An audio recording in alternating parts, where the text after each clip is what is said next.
دوێنێ سەرۆکوەزیران مەسرور بارزانی پاش کۆبوونەوەی ئەنجومەنی وەزیران کۆمەڵێک بڕیاری ڕاگەیان جگە لە مەسەلەی موچە و لێخۆشبوون لە هەندێک قەرز و ئەوانی تر یەکێک لە خاڵەکانی تری کە خەڵک زۆر پێی خۆش بوو ئەویست دابشکردنی زەویە کە چەند ساڵێکە دابش نەکراوە بەسەر تەواوی فەرمانبەران تا چەند ئەم بڕیارە دابشکردنی زەوی بەسەر فەرمانبەران گرنگە و چۆنێتی دابشکردنەکەی چۆن دەبێت ئێمە بۆ ئەم شەو لەگەڵ میوانەکەمان قسەی زیاتر لەسەر ئەم بابەتە دەکەین میوانەکەمان زۆر بەڕێز ساسان عونی وەزیری شارەوانی و گەشت و گوزاری حکوومەتی هەرێمی کوردستان ڕاستەوخۆ لە ئەستۆدیۆی ژووری هەواڵ لە لامان میوانە جەنابی وەزیر بەخێر بێن زۆر سپاس بۆ بەشداریکردنتان لەگەڵمان زۆر باشە بەخۆ دەزانیانەوە بڕیارێکی یەکجار گرنگ بوو دەرکرا باشە بەڵام پرسیارەمەیە شێوازی دابشکردنی زەوی بەسەر موچەخۆر و مامۆستا و ئەوانەی بەگشتی سوودمەند نەبن یعنی میکانیزمەکەی چیە بە چ میکانیزمێکە بێ بەڵێ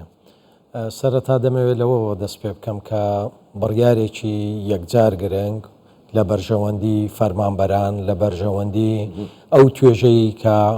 لە ناو میلەت لە ناو حکوومەتی هەرێمی کوردستان کار دەکات و ساڵانێکی زۆرە خۆی بە شایستەی ئەوە دەزانێت کە زەوی وەربگرێ و لە دوای وەستان بۆ ماوەی 18 ساڵ لە 2006ەوە زەوی بەسەر فەرمانبەران و موچەخۆران دابش نەکرایە و ڕاگیرایە ئێستا کە جەنابی کاک مەسرور بارزانی سەرۆکی حکوومەتی هەرێمی کوردستان بڕیارێکی ئەوها لە بەرزەوەندی ئەو چین و توێژ و ئەو خەڵکە زەحمەت چێش و ئەو خەڵکە ئیشکارە دەدا بێگومان هەم غەمخۆری حکوومەتی هەرێمی کوردستان و غەمخۆری جەنابی سەرۆکی حکوومەتی هەرێمی کوردستان پیشان دەدا بەرامبەر ئەو خەڵکە و تەقدیرکردنی جهود و ماندووبوون و خۆڕاگری ئەو خەڵکەیە کە سەرڕای هەموو ئەو قەیرانانەی ڕوبەڕووی موچەخۆرانی هەرێمی کوردستان بۆتەوە لە کاتێکی وادا جەنابی سەرۆکی حکوومەت پێی باش دەبێت کە بڕیارێکی وا بدرێ و ئەو خەڵکە جارێکی تر بەو مافەیان شاد ببنەوە بێگومان ئەوە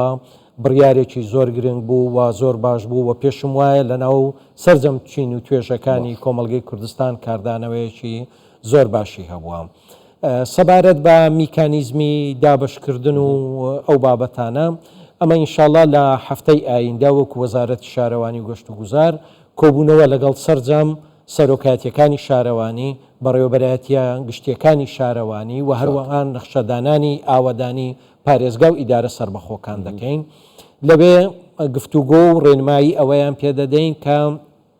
بە پێی ژمارەی مەزەندەکراوی فەرمانبەران لەو سنوورانە کە دەست پێ بکەن بە ئامادەکردنی زەوی ئامادەکردنی زەوی پرۆسێسەکە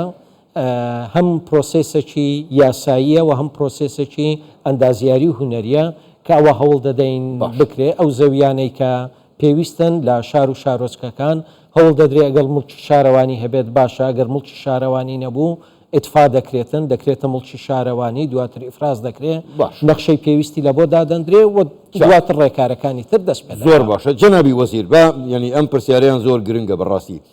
ئەو شەوەیە ئایا ئەم بڕیاری دابشکردنی زەویە بە تەنها موچەخۆری دائیمی دەگرێتەوە یاخود ئەوانەشی کە گرێبەستن لە هەمان کاتدا ئایا بە تەنها موچەخۆری مەدەنی یاخود سەربازی و ئەمنی و ئەوانش دەگرێتەوە سەبارەت بە موچەخۆری هەمیشەیی یاخود گرێبەست ئەوە ئینشاءڵڵا لە هەفتەی ئایندە لەگەڵ سەرۆکایەتی دیوان لە ئەنجومەنی وەزیران دادەنیشین ئەو ڕێنماییانە دادەنین کە شمولی چێ دەکا و چۆن دەبی و ئەو نقاتانەی کە دادەندرێت لە بۆ فەرمانبەران چۆنە و بە شێوەیەکە سەبارەت بە ڕاژەی مەدەنی و ڕاژەی سەربازی هەر کەسێک موچەخۆری حکوومەتی هەرێمی کوردستان بێت فەرمانبەر بێت و ڕاژەکەی لە هەر کەرتێک بێ ئەوە مافی خۆیەتی و بەپێ ئەو شڕوتانی کە دادەندرێ شمولی دەکەن زۆر باشە جەنابی وەزیر من دەگەڕێمەوە سەر پرسیارەکانم بەڵام پرسیارێکی تریشەیە بە خۆ دەزانی یەکێکیکە لە بڕیارەکانی سەرۆکوەزیران لێخۆشبوون بووە لە کۆمەڵێک قەرز یاخود لەوانەی کە بارگرانی بووە بە سەرخەڵکەوە وەزارەتەکەی ئێوە ئەوەی پێم وابێت لە 120 لێخۆشبوون شمولیەکە ئەمە چۆنیە ئەو لە 120 بە چ شێوازێکە چۆ دەگرێتەوە بە تایبەتی لە وەزارەتەکەی ئێوە بەڵێ ئەوەی کە پەیوەنددارە بە وەزارەتی شارەوانی و گەشت و گوزارەوە لێخۆشببوونی ١٢٠ەکە دوو شێوەیە. یەکەم لێخۆشببوونە بە ڕێژەی لە ١٢٠ لە قەرزی کەڵەکەبووی هاوڵاتیان، ئەو هاوڵاتیانەی کە قەرزاری حکوومەتن، قەرزاری شارەوانین لە کرێی ئاو، لە کرێی خۆڵ و خاشاک، لە کرێی ساڵانە و هەروەها لە ڕسوماتی پیشەیی ئەوەی خاوەن دوکانەکان و ڕسوماتی هەڵواسینی تابلۆ و هەموو ڕسوماتەکانی کە لە گەشت و گوزار وەردەگیرەوە عیلاقی بە گەشت و گوزارەوە هەبێ، ئەوە لە قەرزی کەڵەکەبوویان بە ڕێژەی ١٢٠ لێخۆشببوون هەیە. و لەبۆ لەمە دوواش هەتا ئەو کاتەی بارودۆخی دارایی هەرێمی کوردستان باش دەبێتەوە، بە هەمان شێوە ڕێژەی ئەو داشکانە بە لە ١٢ لە کرێی ئاو، لە کرێی خۆڵ و خاشاک، لە کرێی ساڵانەی مڵکەکان و هەروەها لە ڕسوماتی پیشەیی و هەڵواسینی تابلۆ لەگەڵ هەموو ڕسوماتەکانی گەشت و گوزار شمولیان دەکات کە پێم وابی ئەوەش ینی بە تایبەتی کە مودەتی زەمەنی دیاریکراوی لۆدانەندرایەوە زۆر لە خزمەتی بەردەوام دەبی بە تایبەتی لە بۆ ئەو چین و توێژانەی ئەو کاسبکارانەی کە کاسبکاری سەرمایەکانیان زۆر نییە و ئەوانەی کە ئیشی ڕۆژانە دەکەن و شەریحەیەکی زۆر گەورەنە لە ناو شار و شارۆچکەکان، ئەو بڕیارە لە بەرژەوەندی وانە و ڕێژەی ئەو ١٢ سەرڕای ئەوەی کاریگەری هەیە لە سەرداهاتەکانی حکوومەت، بەڵام حکوومەت وەکو خەمخۆرێک و بە تایبەتی و بڕیاری جەنابی سەرۆکوەزیران وەکو خەمخۆرێک لە بۆ ئەو خەڵکە کاسبکارە و بارسوکردنی باری ژیانیانە، بە تاکید ئەوەش یەک لە بڕیارە زۆر باشەکان دەبی و پێشم وایە کاریگەری لەسەر بازار و بوژانەوەی بازار و جوڵەی ئابووری دەبێت. جەنابی وەزیرانی ئەگەرچی هێشتا وەکو خۆشتان ئاماژەتە من ڕێنمایەکان دەرنەچوو، هێشتا کارەکان زۆرە، بەڵام پرسیاری زۆرە ڕەنگە ڕوونکردنەوە هەبێ، یانی ئەگەر جا کەم تا زۆر مەسەرەن کەڵێ دەڵێن تەرخانکردنی زەوی ئەگەرچی ئەو ئاماژەتان پێدا ئەگەر مڵکی خۆتان بێ یاخو مڵکی خۆتان نەبێت، بەڵام پرسیارەکە ئەوەیە هەم لە پارێزگاکان هەم لە ئیدارە سربەخۆکان، یعنی ئەو زاویانەیە لە یەک جێگادە دەبێ یاخود لە چەند شوێنێک دەبێت بە پێی ئەو زەویانەی کە دەتوانن ئێوە دەستی بەسەردا بگرن یا بڵین مڵکی ئێوە ببێتە مڵکی ئێوە. ئەوە بە پێی هەبوونی زەوی بەردەست دەبی لە پارێزگا و لە هەموو شار و شارۆچکەکان، لە هەموو شار و شارۆچکەکان. بەتاکی دێمەدەوانەوێت مەبدەئی یەکسانی تێدابی و مەبدەئی وەکویەکی تێدابی و ئەو بابەتانە هەموو لە بەرچاو دەگیرێ و بە دڵنیاییەوە هەموو فەرمانگەکانی حکوومەتی هەرێمی کوردستان هەوڵ دەدەن کە جیاکاری نەبێتن لە نێوان ئەو شەریحانەی کە سوودمەند دەبن لە زەوی، بەڵام زۆر شاریش هەیە توانای فراوانبوونی لە شوێنێکی دیاریکراوە بەڵێ بە تاکید دەبی بچینە شوێنی تر و هەوڵ دەین بە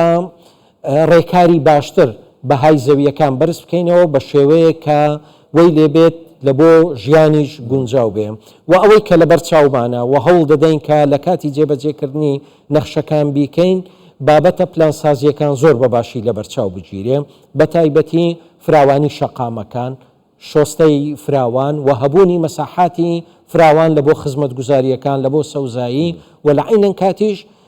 لە بۆ ئەو مەساحانەی کە لە بۆ نیشتە جێبوون تەرخان دەکرێت لە مستەقبل ئینشاءالله کە ئەو خەڵکانە دەیانەوێ بینای لێ بکەن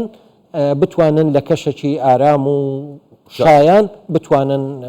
ببنا خاوەنی خاوەن. ینی کەواتە جەنابی وەزیر، ینی پێشەوەی دەستکەن بە دابەشکردنی زەویەکان هەوڵ دەدەن ئێوە وەکو وەزارەتی خۆتان هەوڵ دەدەن خزمەت گوزارێ سەرەتایەکان بگەێنەوێ وەکو ئاوەڕۆ و شەقام و کارەبا و ئەوانە لە پێشا دەیکەن لە پێشەوەی تەوزیعیکەن. بە تاکید ئەوە پرۆسەیە لە دوای یەک دێ، لەوانەیە ئەو پرۆسەیەکی دواتر بێ، هەنگاوێکی دواترە. ئێستا لەو قۆناغا پاش ئەوەی کە بڕیارەکە دەردەچی گرنگ ئەوەیە کە وەزارەتی شارەوانی بە هەماهەنگی لەگەڵ وەزارەتەکانی تر زەویە پێویستەکان دیار بکەین، ئتفا بکرێ بکرێتە مڵکی شارەوانی، ئیفراز بکرێ و نەخشەی کەرتی لە بۆ دابنین و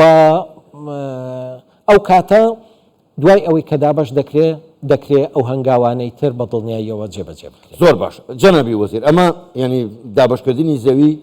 شتێکی زۆر چاکەوە خەڵکێکی یەکجار زۆر لێی سوودمەند دەبن و خەڵکیش دڵخۆش دەبێت. ئەمێنێتەوە پرسیارێکی کە نازانم تا چەندیش بەڕاستی ئەوە ئێوەش دەگرێتەوە یاننا ئەو کەسانی ئەو زەویانە وەرەگرن دیارە دەخلیان دیارە چەندە دەخلیان محدودە. ئایا هیچ ئاسانکاریەکیان بۆ دەکرێت دوایەوە بۆ نمونە قەرزی خان و بەرەشیان پێ بدرێت؟ ئەم پێم وایە هیچ بڕیارێک بەلای حکوومەتی هەرێمی کوردستانەوە گران و قورس نییە کە لە خزمەتی هاوڵاتیانی خۆی بیدا و بە تەجروبەش بە دیار کەوتووە هەر کاتێک کە حکوومەتی هەرێمی کوردستان ئیمکانیاتی لەبەردەست بووبی و تووشی تەنگژەی دارایی نەبووبی هەموو کارە پێویستیەکانی لە خزمەتی خەڵکو و لە خزمەتی فەرمانبەرانی خۆی کردیە. خۆتان دەزانن ئەوە 3 ساڵە 4 ساڵە بەردەوام حکوومەتی هەرێمی کوردستان ئەزمەی لە بۆ دروست دەکرێت، بودجەی دەبڕدرێ، حیساری اقتصادی لەسەردا دەندرێ، موچەی فەرمانبەرانی نانێردرێتن، سەرڕای ئەو شەڕا ئیعلامی و سیاسی و دەرونیەی کە ڕوبەڕووی خەڵکی کوردستان دەبیتەوە. سەرڕای ئەوانەش حکوومەتێکی خۆراگەر بەڕێز سەرۆک وەزیرانێکی خاوەن بڕیار بە ئیرادا و بەردەوام بووە لە پێشکەشکردنی خزمەتگوزاریەکانی، بەردەوام بووە لە دابینکردنی هەموو ئەو خزمەتگوزاریانەی کە لە بۆ خەڵک پێویست بووە، پرۆژە کرایە، فراوانبوونی شارەکان کرایە، پرۆژەی استراتیژی کرایە، پرۆژە سەرەتاییەکان نەوەستاون کە حکوومەتێک بتوانی ئەو هەموو کارانە لە بارودۆخی ئەزمە بکات بەدڵنیاییەوە هەر کاتێک بارودۆخ گونجاو بێ بارودۆخی دارایی بێگومان هەموو کارێک دەکات لە خزمەتی هاوڵاتیانی و لە خزمەتی فەرمانبەر. زۆر باشە، دەست خۆش جەنابی وەزیر. پرسیارێکی تر، ینی ئێستا ئێمە زۆر کەس لەوانەیە ژن و مێرد بن لە یەک فەرمان لە یەک دایرە بن یاخود نا لە چەند دایرەیەکی جیاواز بن، ئەمەیان چۆنە بێ؟ ینی لەم حاڵەتەیە ژن و مێردێک سوودمەند نەبوون، یەکێکیان سوودمەند دەبێت، چۆنە بێ ئەوە؟ بەپێی ئەو ڕێنمایی کە پێشتر لە حکوومەتی هەرێمی کوردستان پەیڕەو کراو بووە هەتا ساڵی 2006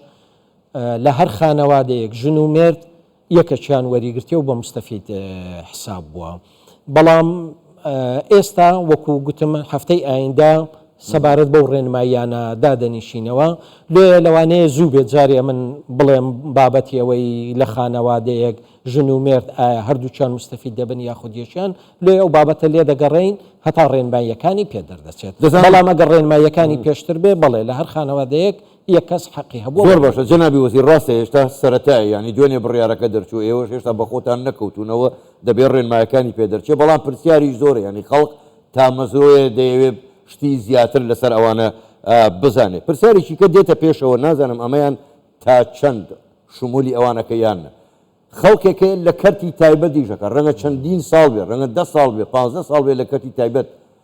کار بکات، ئەوانە چۆن؟ ئایا ئەم بڕیارە شمولی ئەوانیش دەکات یان نا؟ ئەو بڕیارە شمولی کەرتی گشتی دەکات. بەس